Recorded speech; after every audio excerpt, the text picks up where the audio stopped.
కాగితాలు ఉన్నాయి కదా, కాగితాలు అలాగ కొట్టి ఇలాగా కావాలి శ్మశాన దారి 100 ఏళ్ళ గడిచిన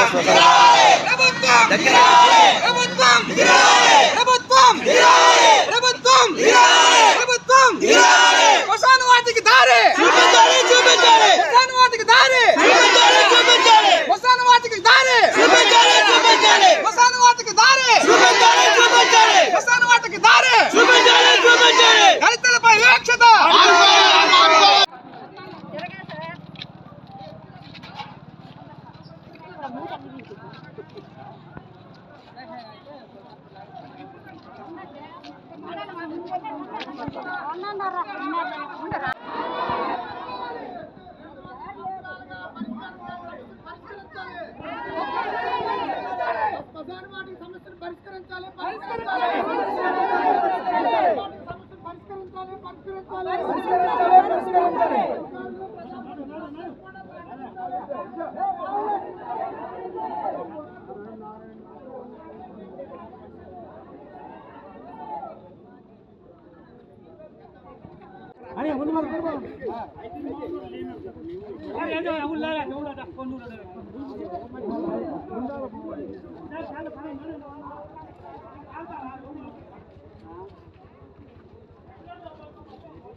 గత ఇంచుమించుగా మాకు తెలిసి ఒక 100 ఏళ్ళ పైన అంతకు ముందు నుంచి కూడా దళితులకి శ్మశాన వాటికి వెళ్ళడానికి సరైన త్రోవలేదు. ఇది వరకు ఇదే నాగవల్లి చెట్టు పక్క నుంచి మా శ్మశాన వాటికి దారి ఉండేది. ఆ దారిని ఇప్పుడు వాళ్ళు మా జిరాయితీ భూమి మేము ఈ దారిని రానివ్వమని చెప్పేసి గత 4-5 సంవత్సరాల నుంచి అలా ఆఫ్ చేశాం.